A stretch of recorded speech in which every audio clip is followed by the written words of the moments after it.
లోక్సభ ఎన్నికల నేపథ్యంలో BRS chief KCR ప్రచారం నిర్వహించనున్నారు. ఈ నెల 15న మెదక్ జిల్లాలో భారీ బహిరంగ సభలో ఆయన పాల్గొనున్నారు. కాగా కేసీఆర్ ఇటీవల మెదక్ బీఆర్ఎస్ ఎంపీ అభ్యర్థిగా మాజీ కలెక్టర్ వెంకట్రామిరెడ్డిని ప్రకటించారు.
తెలంగాణ రాష్ట్ర ముఖ్యమంత్రిని రేవంత్ రెడ్డిని కిన్నెర వాయిద్య కళాకారుడు మొగులయ్య కలిశారు. హైదరాబాద్ జూబ్లీహిల్స్ లోని సీఎం రేవంత్ రెడ్డి నివాసానికి వెళ్లి పలు అంశాలు ఆయన దృష్టికి తీసుకువెళ్లారు.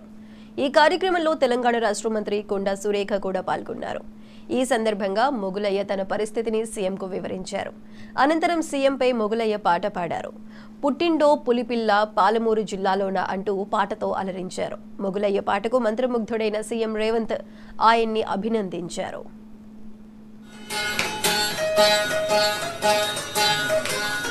ఆడేటప్పుడు అంచు సీర పాడేటప్పుడు పట్టు సీర గుండముల కొయ్యేటప్పుడు గురిగింజ సీరే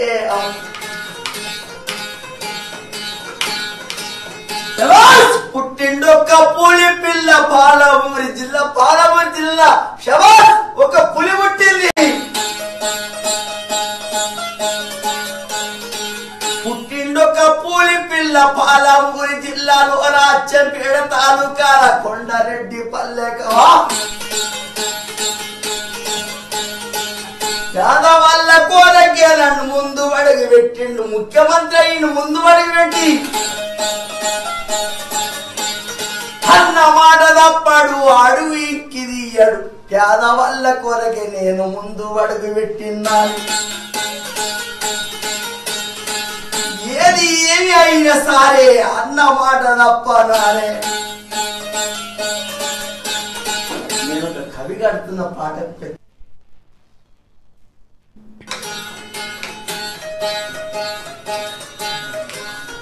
ఆడేటప్పుడు అంచు సీర పాడేటప్పుడు పట్టు సీర గుండముల కొయ్యేటప్పుడు గురిగింజ సీరే. కాంగ్రెస్ పార్టీ ఇచ్చిన హామీలు అమలు కావాలంటే లోక్సభ ఎన్నికల్లో బీఆర్ఎస్ గెలవాలని సిద్దిపేట ఎమ్మెల్యే హరీష్ రావు అన్నారు. ఇచ్చిన హామీలపై కాంగ్రెస్ పార్టీ బహిరంగ చర్చకు సిద్ధమా అంటూ సవాల్ చేశారు. మహిళలను కాంగ్రెస్ ప్రభుత్వం మోసం చేసిందని ఆరోపించారు. ప్రతి మహిళకు నెలకు 2,500 రూపాయలు ఇస్తామని హామీ ఇచ్చిందని, కానీ దానిని అమలు చేయలేదన్నారు. 4 నెలలంటే ఈ తెలంగాణ రాష్ట్రంలో ప్రతి ఆడబిడ్డకు కాంగ్రెస్ ప్రభుత్వం 10,000 రూపాయలు బాకీ పడ్డట్టు కాదా? ఇలా కాంగ్రెస్ వాళ్ళు ఓటు అడగాలంటే కాంగ్రెస్ అధికారంలోకి వచ్చి 4 నెలలు అవుతోందని, అంటే ఒక్కో మహిళకు 10,000 రూపాయలు అధికార పార్టీ బాకీ పడిందని వెల్లడించారు. క్వింటాల్ వడ్లు 2,500 రూపాయలకి కొనుగోలు చేస్తేనే కాంగ్రెస్ పార్టీకి ఓటు అడిగే హక్కు ఉంటుందన్నారు. హామీలు అమలు చేస్తే కాంగ్రెస్ పార్టీకి, లేదంటే బీఆర్ఎస్ కు ఓటు వేయాలని చెప్పారు. బీజేపీ 10 ఏళ్ల కాలంలో అన్ని వర్గాలు దగా పడ్డాయని విమర్శించారు. జాతీయ పార్టీలు గెలిస్తే ఢిల్లీకి గులాంగిరి చేయాలన్నారు హరీష్ రావు. ఆడబిడ్డలకు బాకీ పడ్డ 10,000 రూపాయలు ప్రతి అక్కకు చెల్లెకు ఇచ్చిన తర్వాతనే ఇవాళ కాంగ్రెస్ పార్టీ ఓటు అడిగే హక్కు ఉంటుంది. మీరు ఆ రోజు మీరు ఓటేస్తే ఇస్తామని మాట ఇచ్చిండ్రు. మహాలక్ష్మి పేరు మీద ఆడబిడ్డలకు ప్రతి నెల 2,500 రూపాయలు ఇస్తామన్నారు. వాళ్ళ ఎన్నికల మేనిఫెస్టోలో మొట్టమొదటి హామీ మహిళలకు 2,500 రూపాయలు. మొదటి హామీనే మహాలక్ష్మి పేరు మీద తెలంగాణ అక్కా చెల్లెలకు మహా మోసం చేసినటువంటి ఈ కాంగ్రెస్ ప్రభుత్వానికి పార్లమెంట్ ఎన్నికల్లో గుణపాఠం చెప్పాల్సిన అవసరం ఉంది. ఈ విషయాన్ని మీరు తప్పకుండా ప్రతి అక్కకు చెల్లెకు ఇలా వివరించి గట్టిగా చెప్పాల్సిన అవసరం ఉంది. నెక్స్ట్ పెన్షన్ ఎంత వస్తుంది? 2000 వస్తుంది కదా. వచ్చే నెల నీకు 4000 నీ ఖాతాలో పడతాయి. వచ్చే నెల డిసెంబర్ 9 నాడు పెద్దమ్మ 2000 కాదు, ఇందిరమ్మ రాజ్యం వచ్చి నీకు 4000 రూపాయల పెన్షన్ వస్తుంది. ఎవరు అడుక్కునే పని లేదు. ఇంతకుముందే సీన్ చెప్పి నీ మనోడు వచ్చి నీ కాళ్ళు ఎత్తుతాడు, పెట్రోల్ కు 500 వెయ్యో. ఇప్పుడు రేవంత్ రెడ్డి చూస్తారే ఖాళీగా, మరి ఎవడొస్తాడు? ఏమైంది? డిసెంబర్ 9వ తారీఖు నాడే 4000 పెన్షన్ ఇస్తాడు. మన కేసీఆర్ మాట అంటే మాట. 200 ఉన్న పెన్షన్ ను 1000 చేస్తా అంటే 1000 వేసి, 1000 రూపాయలు ఉన్న పెన్షన్ ను 2000 చేస్తా అంటే మొదటి నెల నుంచే, ప్రభుత్వం వచ్చిన మొదటి నెల నుంచే 2000 రూపాయలు ఇచ్చి మాట మీద నిలబడ్డది మన కేసీఆర్, మన బీఆర్ఎస్ ప్రభుత్వం. కానీ ఈ రోజు వీళ్ళు డిసెంబర్లోనే 4000 ఇస్తామన్నారు. ఈ రాష్ట్రంలో 42,80,000 మంది ఆసరా పెన్షన్ లబ్ధిదారులు ఉన్నారు. అవ్వ తాతలు గాని, వితంతువులు గాని, బీడీ కార్మికులు గాని, వికలాంగులు గాని, నేత గీత కార్మికులు గాని 42,80,000 మంది పెన్షన్ దారులను ఇలా కాంగ్రెస్ పార్టీ మోసం చేసింది. ఇవాళ ఒక్కొక్క పెన్షన్ దారుడికి 4 నెలలంటే 8,000 రూపాయలు ఇలా కాంగ్రెస్ పార్టీ బాకీ పడ్డది. ఇలా అవ్వ తాతల ఓటు అడగాలంటే, వృద్ధులు, వితంతువులు, వికలాంగుల ఓటు అడగాలంటే ముందు 8,000 రూపాయలు ఇచ్చిన తర్వాతనే కాంగ్రెస్ పార్టీకి ఓటు అడిగే నైతిక హక్కు ఉంటుంది. 4 నెలలంటే ఈ తెలంగాణ రాష్ట్రంలో ప్రతి ఆడబిడ్డకు కాంగ్రెస్ ప్రభుత్వం 10,000 రూపాయలు బాకీ పడ్డట్టు కాదా?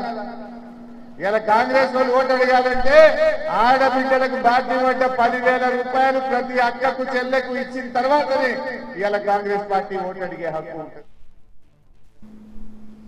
ఈ నెల 5 నుంచి ఎన్నికల ప్రచారం నిర్వహించనున్నారు APCC chief YS Sharmila. Kadapa జిల్లా బద్వేల్ నుంచి సమర శంఖారావం పూరించనున్నారు. శుక్రవారం ఉదయం 9:45 అమగంపల్లి గ్రామం నుండి షర్మిల బస్ యాత్ర ప్రారంభం కానుంది.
వాలంటీర్ల పేరుతో వైసీపీ నేతలు కుట్రలు చేస్తున్నారని విమర్శించారు బీజేపీ రాష్ట్ర అధికార ప్రతినిధి భానుప్రకాష్ రెడ్డి.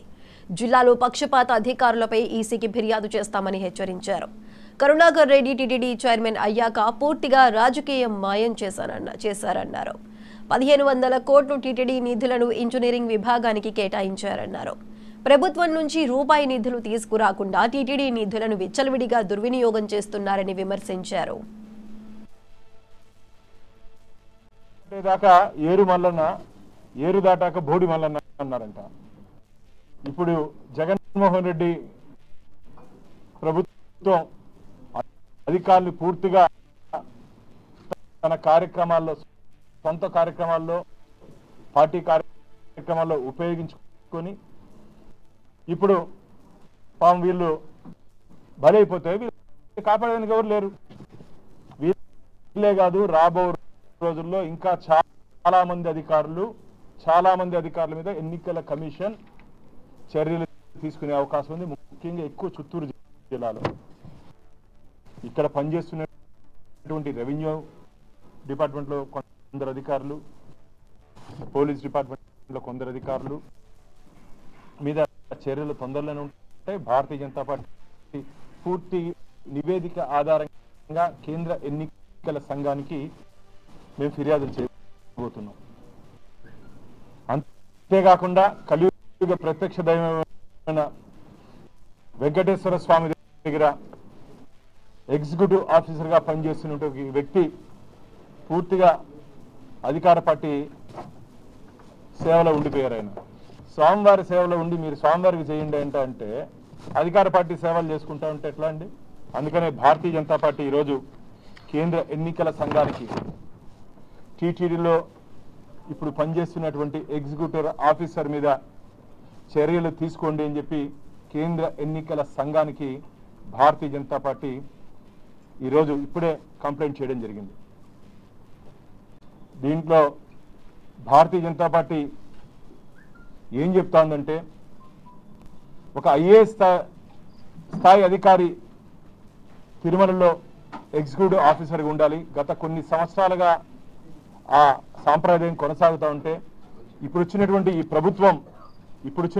ప్రభుత్వం తన మనుషుల కోసం నియమ నిబంధనలను సడలించి ఇక్కడ అధికారిని పోస్ట్ చేయడం జరిగింది. అంతేకాకుండా అధికారి వచ్చిన తర్వాత తిరుమలలో జాయింట్ ఎగ్జిక్యూటివ్ ఆఫీసర్ బాధ్యతలు నిర్వహించాల్సిన ఇంకో ఐఏఎస్ స్థాయి అధికారిని కూడా నియమించకుండా కేవలం అధికారాలన్నీ ఒకే వ్యక్తి చేతిలో పెట్టుకొని, నేను మీ ద్వారా ప్రశ్నిస్తున్న అధికారుల్ని, మీరు ప్రజల పక్షాన ఉండాలి తప్ప అధికార పక్షాన పక్కన కాకూడదు. ఈరోజు మిమ్మల్ని ఎవరు కాపాడతారు? మీ సర్వీస్ రికార్డులో ఒక బ్లాక్ మార్కు.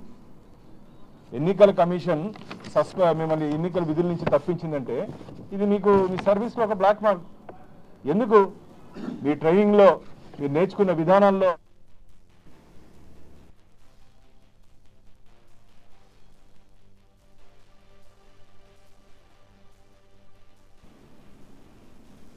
విజయనగరం జిల్లా గజపతి నగరం మండలంలో వైసీపీకి భారీ షాక్ తగిలింది. మాజీ జెడ్పీటీసీ మాకువ శ్రీధర్ వైసీపీకి రాజీనామా చేశారు.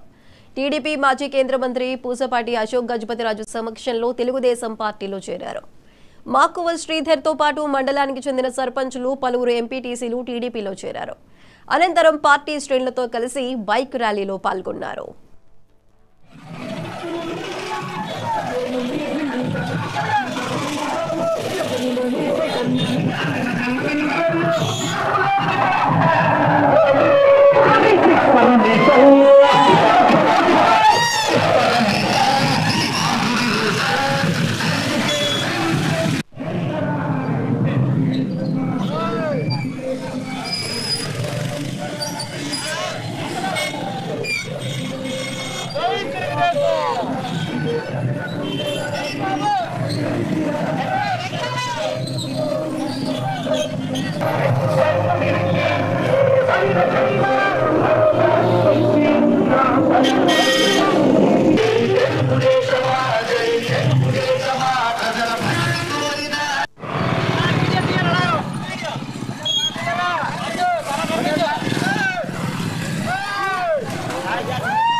నర్సీపట్నంలో ఏర్పాటు చేసిన విలేకరుల సమావేశంలో పాల్గొన్నారు టీడీపీ ప్రధాన కార్యదర్శి చింతకాయల విజయ్.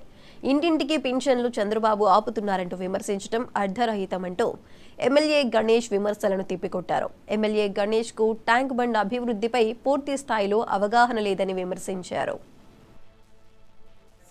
నేను క్షమించండి, నేను ఒక రోజు నేను అందుకే చెప్తున్నాను. ఇప్పుడు గ్రాఫిక్స్ అన్నాడు కాబట్టి నేను డైరెక్ట్ గా చూపెట్టాను. ఏ స్వీట్లు అండి అయ్యి మంగిలా స్వీట్లు కూడా కదా, ఏ స్వీట్లు పెట్టాడు. ఇప్పుడు నేనేమంటానంటే ఆశ్చర్యకం పనులు చేయడం అన్ని. నేను ఇప్పుడు ఏమంటానంటే గొలుగొండ ప్రజలకి నువ్వు తల వంచి ముక్కు తీసి నేలకు రాసి నేను క్షమించండి, నేను ఒక దౌర్భాగ్యం అని చెప్తావా? ఇప్పుడు నేను చెప్పనని ఒక మాట, కలెక్టర్ గారి దగ్గరికి మేము రిప్రజెంటేషన్ ఇవ్వడానికి వెళ్ళామండి. ఈ 3.4ది ఆల్రెడీ శాంక్షన్ మేము చేసామండి, ఫారెస్ట్ పర్మిషన్ తెచ్చాం. ఆ రోడ్డు ఏదైనా వీలవుతే రేపు ఎలక్షన్స్ లోపల వేయండి బాబు అని చెప్పి మేము ఆల్రెడీ ఆ పని స్టార్ట్ చేస్తాం. మేము గవర్నమెంట్ వస్తేనే కాదు, మేము ఇక్కడికి ఎడ్డ మీద పుట్టాం కాబట్టి మాకు ఆ బాధ్యత ఉంది. 23/1/2019 ఆ రోజు శంకుస్థాపన చేసింది మేము. దాంట్లో 40 లక్షల రూపాయలు ఇస్తే 10 లక్షల రూపాయలు subject to deposit of balance MC అని చెప్పి క్లియర్ గా రాశారు. ఆ 10 లక్షల రూపాయలు మా నాన్నమ్మ గారు వాళ్ళందరూ 7 అక్క చెల్లెల్లోంచి డబ్బులు వేసుకొని, దాంట్లో 6 అక్క చెల్లెలు ఉంటే ఆ టైంలోని, ఇప్పుడు ఎదురే ఉన్నారు, దాంట్లో మిగతా వాళ్ళందరూ డబ్బులు వేసుకొని 10 లక్షల రూపాయలు కడితే మిగతా డబ్బులు నీకు రిలీజ్ అయ్యాయి. దానికి పెయింట్ వేసిన బతుకు నీది కాదు. ఈరోజు నోకాలం గరగల దగ్గర కూడా నీకు రాచే హక్కు లేదయ్యా. నేను అందుకే మన మీటింగ్ లో చెప్పాను, నోకాలంకి తెలుసు, అందరికీ తెలుసు ఏం జరిగిందో, ఆ దేవత చూసుకుంటుందని చెప్పాను క్లియర్ గా. నేను చెప్తున్నాను, నువ్వు దేవుడి దగ్గర గేమ్స్ ఆడుతున్నావు, గేమ్స్ ఆడినందుకు రేపు మూట కట్టుకొని పోతావు అని చెప్పి సందర్భంగా చెప్పదలుచుకున్నాను. ఈరోజు నేను అందుకే చెప్తున్నాను, ఇప్పుడు గ్రాఫిక్స్ అన్నాడు కాబట్టి నేను డైరెక్ట్ గా చూపెట్టాను. ఏ స్వీట్లు అండి అయ్యి మంగిలాల్ స్వీట్లు కూడా కదా, ఏ స్వీట్లు పెట్టాడు. ఇప్పుడు నేను ఏమంటానంటే ఆశ్చర్యకం పనులు చేయడం అన్ని. నేను ఇప్పుడు ఏమంటానంటే గొలుగొండ ప్రజలకి నువ్వు తల వంచి ముక్కు తీసి నేలకు శంషాబాద్ విమానాశ్రయంలో గడిచిన మార్చి నెలలో 27 కస్టమ్స్ కేసులు నమోదయ్యాయి. వివిధ దేశాల నుంచి వచ్చిన ప్రయాణికుల దగ్గర నుంచి మొత్తం 12 కిలోల బంగారాన్ని కస్టమ్స్ అధికారులు స్వాధీనం చేసుకున్నారు. అక్రమంగా బంగారం తరలిస్తున్న ప్రయాణికులపై కేసులు నమోదు చేసి దర్యాప్తు చేపట్టారు.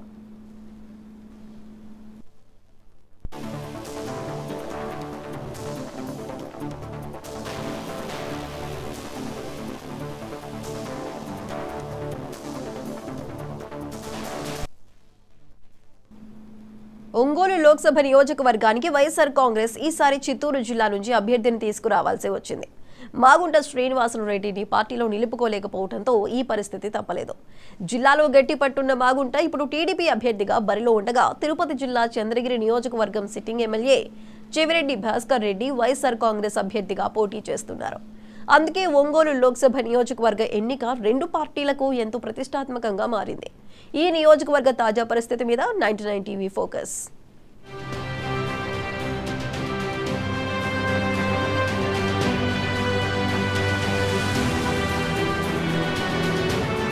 రాజకీయంగా ఎంతో ప్రతిష్టాత్మకంగా మారిన ఒంగోలు లోక్సభ నియోజకవర్గ పరిధిలో ఎర్రగొండపాలెం, దర్శి, ఒంగోలు, కొండెపి, మార్కాపురం, గిద్దలూరు, కనిగిరి అసెంబ్లీ నియోజకవర్గాలున్నాయి. మొత్తం 15,94,007 ఓట్లు ఉండగా, మహిళల కంటే పురుష ఓటర్ల సంఖ్య దాదాపు 4,000 ఎక్కువగా నమోదైంది. ఈ నియోజకవర్గ సామాజిక, రాజకీయ ముఖచిత్రం గమనిస్తే ఇక్కడ కాంగ్రెస్ 11 సార్లు, టీడీపీ 2 సార్లు, వైసీపీ 2 సార్లు గెలిచాయి. మాగుంట కుటుంబం ఒక్కటే 6 సార్లు గెలిచింది. సామాజిక వర్గాల పరంగా చూస్తే 12 సార్లు రెడ్లు, 5 సార్లు కమ్మ, 1 సారి ఎస్సీ గెలిచారు.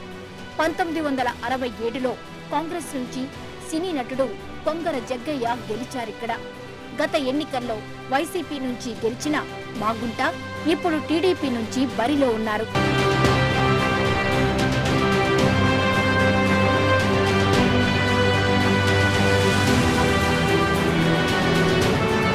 గడిచిన 2 ఎన్నికల ఫలితాలను గమనిస్తే 2014లో వైఎస్ఆర్సీపీ నుంచి పోటీ చేసిన వైవి సుబ్బారెడ్డి 15,000 పైచిలకు స్వల్ప మెజార్టీతో టీడీపీ అభ్యర్థి మాగుంట శ్రీనివాసులు రెడ్డి మీద గెలిచారు. 2019 ఎన్నికల నాటికి వైసీపీలో చేరిన మాగుంట దాదాపు 2,15,000 భారీ మెజార్టీతో టీడీపీ అభ్యర్థి సిద్ధా రాఘవరావును ఓడించారు. ఒంగోలు లోక్సభ పరిధిలోని అసెంబ్లీ సెగ్మెంట్లలో ప్రస్తుతం ఉన్న సిట్టింగ్ ఎమ్మెల్యేలను చూస్తే ఎర్రగొండపాలెం నుంచి ఆదిమూలపు సురేష్, దర్శి నుంచి మాడిశెట్టి వేణుగోపాల్, ఒంగోలు నుంచి బాలినేని శ్రీనివాసరెడ్డి, కొండెపి నుంచి డోలా బాల వీరాంజనేయ స్వామి, మార్కాపురం నుంచి కుందూరు నాగార్జునరెడ్డి, గిద్దలూరు నుంచి అన్నా రాంబాబు, కనిగిరి నుంచి బుర్రా మధుసూదన్ యాదవ్ ఉన్నారు. వీరిలో కొండెపి నుంచి మాత్రమే టీడీపీ ఎమ్మెల్యే ఉండగా మిగిలిన 6 వైసీపీ ఎమ్మెల్యేలు.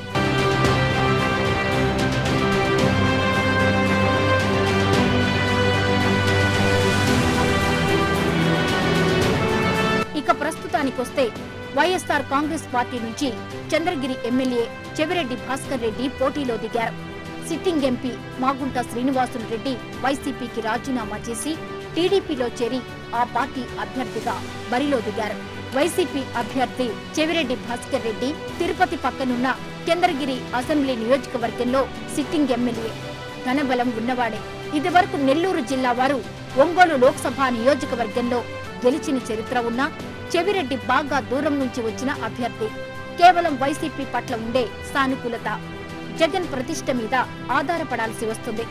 ఈ లోక్సభ పరిధిలోని 7 అసెంబ్లీ సెగ్మెంట్లలో 6 చోట్ల వైసీపీ గెలిచి ఉండడం ప్లస్ పాయింట్. 2014లో ఇక్కడ గెలిచిన వైవి సుబ్బారెడ్డి చేసే ప్రచారం మీద ఆధారపడాల్సి వస్తుంది. ఇక తెలుగుదేశం అభ్యర్థి మాగుంట శ్రీనివాసులు రెడ్డి విషయానికి వస్తే ఆయనది బలమైన రాజకీయ కుటుంబం. పార్టీలు మారినా ఆయన వివాదాస్పదుడు కాకపోవడం ఆయనకు ప్లస్ పాయింట్. ఒక సిట్టింగ్ ఎమ్మెల్యే మాత్రమే టీడీపీకి చెందినవారు కావడం మైనస్ అయినా 2014లో టీడీపీ నుంచి పోటీ చేసిన అనుభవం ఆయనకుంది. జిల్లా వ్యాప్తంగా అనేక విద్యా సంస్థలు నెలకొల్పడం, త్రాగునీటి సరఫరా లాంటి సేవలతో చెప్పుకోదగినంత మంచి పేరు సంపాదించుకున్నారు. వైసీపీ కార్యకర్తల్లోనూ ఆయనకు మంచి పేరుండడం మరో అదనపు అర్హత.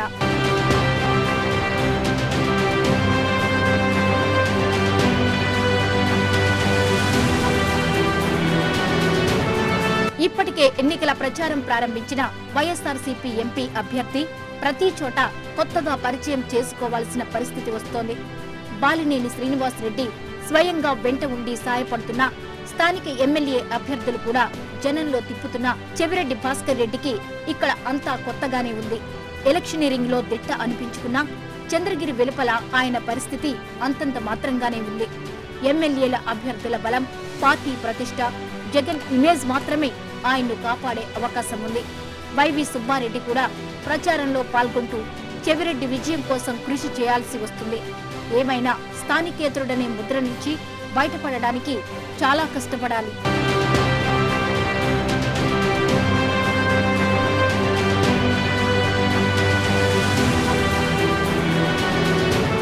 కొంతకాలంగా వైసీపీలో అసంతృప్తితో ఉన్న మాగుంట ఎట్టకేలకు ఆ పార్టీని వదిలి తెలుగుదేశంలో చేరారు. నిజానికి ఆయన కొడుకు రాఘవరెడ్డికి టికెట్ ఆశించిన ఆఖరి నిమిషంలో ఆయనే స్వయంగా బరిలోకి దిగాల్సి వచ్చింది. గతంలో ఇక్కడ 4 సార్లు ఎంపీగా గెలిచి ఉండడం ఆయనకు ఖచ్చితంగా కలిసి వచ్చే విషయం. పొత్తులో జనసేన, బీజేపీ అండ కూడా అనుకూలిస్తుందని భావిస్తున్నారు. తెలుగుదేశం అభ్యర్థిగా బరిలో దిగడం ఆయనకిది రెండోసారి. అందువల్ల ఇక్కడ టీడీపీ నాయకులతోనూ పరిచయాలున్నాయి. జిల్లాలో మాగుంట కుటుంబానికి ఉన్న పేరు, సౌమ్యుడిగా ఉన్న గుర్తింపు ఆయనను విజయం వైపు నడిపించే అవకాశాలున్నాయి.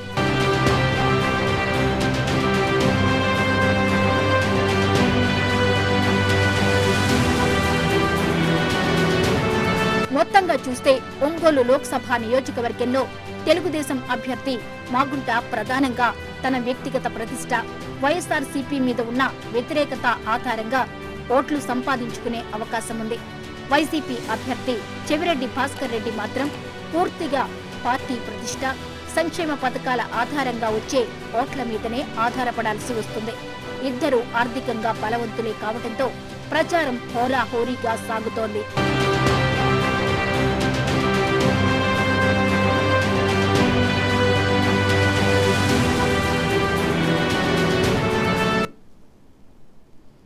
దేశ ప్రజాస్వామ్యం, రాజ్యాంగాన్ని కాపాడేందుకు ఎన్నికల ద్వారా పోరాటం చేస్తున్నారు కాంగ్రెస్ అగ్రనేత రాహుల్ గాంధీ. ఈ నేపథ్యంలోని కేరళలోని వైనాడ్లో నామినేషన్ దాఖలు చేశారు రాహుల్.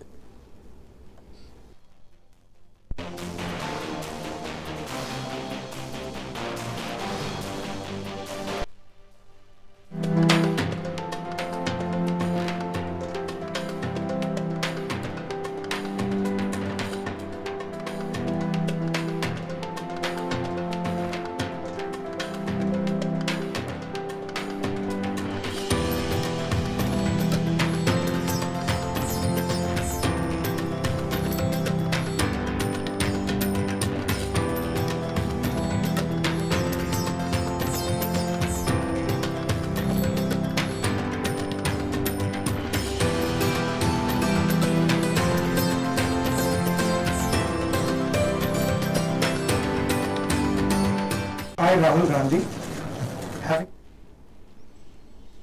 వివేకానందరెడ్డి హత్య కేసులో వైఎస్ అవినాష్ రెడ్డి ప్రమేయం ఉందని కోర్టు తీర్పిస్తే రాజకీయాల నుంచి శాశ్వతంగా నిష్క్రమిస్తానని ప్రొద్దుటూరు వైసీపీ ఎమ్మెల్యే అభ్యర్థి రాజమల్లు ప్రసాద్ రెడ్డి అన్నారు. వైఎస్ షర్మిల వ్యక్తిగత రాజకీయాల లబ్ధి కోసమే ఆంధ్రప్రదేశ్లో అడుగుపెట్టిందని, తెలంగాణలో ఏ విధంగా తరిమి కొట్టారో ఆంధ్రాలో కూడా అదే తరహాలో వైఎస్ షర్మిలను తరిమి కొడతారంటున్న వైసీపీ ఎమ్మెల్యే అభ్యర్థి రాజమల్లు ప్రసాద్ రెడ్డితో మా గడప ప్రతినిధి Raju face to face. YS Vivekananda Reddy హత్య కేసులో షర్మిల అభినయుడు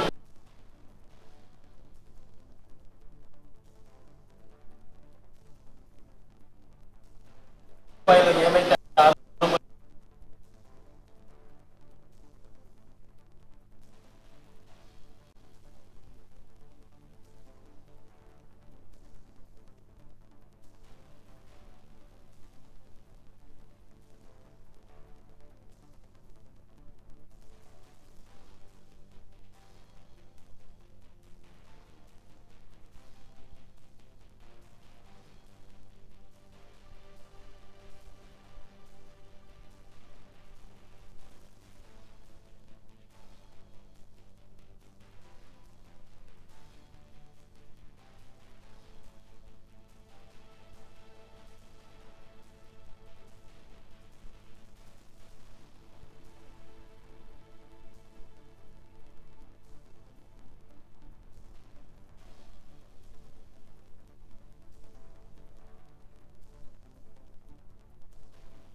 వివేకానందరెడ్డి హత్య కేసులో వైఎస్ అవినాష్ రెడ్డి ప్రమేయం ఉందని కోర్టు తీర్పిస్తే రాజకీయాల నుంచి శాశ్వతంగా నిష్క్రమిస్తానని ప్రొద్దుటూరు వైసీపీ ఎమ్మెల్యే అభ్యర్థి రాజమల్లు ప్రసాద్ రెడ్డి అన్నారు. వైఎస్ షర్మిల వ్యక్తిగత రాజకీయాల లబ్ధి కోసమే ఆంధ్రప్రదేశ్లో అడుగుపెట్టిందని, తెలంగాణలో ఏ విధంగా తరిమికొట్టారో ఆంధ్రాలో కూడా అదే తరహాలో వైఎస్ షర్మిలను తరిమికొడతారంటున్న వైసీపీ ఎమ్మెల్యే అభ్యర్థి రాజమల్లు ప్రసాద్ రెడ్డితో మా కడప ప్రతినిధి Raju face to face. YS Vivekananda Reddy హత్య కేసులో వైఎస్ షర్మిల నిన్న ఎదురుపాయలు ఏమైతే ఆరోపణలు చేసిందో అదే విషయమై మొత్తం మాట్లాడడానికి ప్రతినిధి ఎమ్మెల్యే రాజమల్లు ప్రసాద్ రెడ్డి ఉన్నారు. ఆయన అడిగి తెలుసుకున్నాం. సార్ చెప్పండి, నిన్న ఎదురుపాయలలో వైఎస్ షర్మిల కూడా వైఎస్ఆర్ కాంగ్రెస్ పార్టీ అవినాష్ రెడ్డి ఆరోపణలు చేసింది. ప్రత్యేకంగా వైఎస్ఆర్ కాంగ్రెస్ పార్టీ రక్తంతో కూడుతుందని చెప్పి ఒక ఆరోపణ చేసింది. దీనిపైన